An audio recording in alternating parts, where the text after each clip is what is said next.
Sir sir certificate reject ஆக வாய்ப்பு இருக்கான்னு கேக்குறீங்க. சர்டிபிகேட் ரிஜெக்ட் ஆக வாய்ப்பு இருக்கு. யார் யாருக்குன்னா முதல்ல வந்து எலிஜிபிலிட்டின்னு முதல்ல தெரிஞ்சுக்கோங்க. எலிஜிபிலிட்டினா என்னன்னா உங்களுடைய மேக்ஸ், பிசிக்ஸ், கெமிஸ்ட்ரி இந்த 3 மார்க்கே நீங்க கூட்டுங்க. எது எது? மேக்ஸ், பிசிக்ஸ், கெமிஸ்ட்ரி இந்த 3 மார்க்கை நீங்க ஆட் பண்ணுங்க. இந்த 3 மார்க் வந்து ஓசி கம்யூனிட்டியில இருந்தீங்கன்னா 135 வரணும். 45% சொல்லியிருக்காங்க. 45%னா 3க்கு நீங்க 3ஆல பெருக்கினீங்கன்னா 135. 135 மார்க் இருந்தா ஓசி கம்யூனிட்டிக்கு வந்து எலிஜிபிலிட்டி. அதே இது BC, BCM, MBC, DNC, SC, ST, SCA இவங்களுக்கெல்லாம் வந்து 40%. அப்படின்னா என்னது?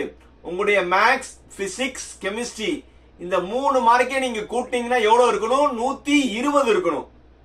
புரியுதா?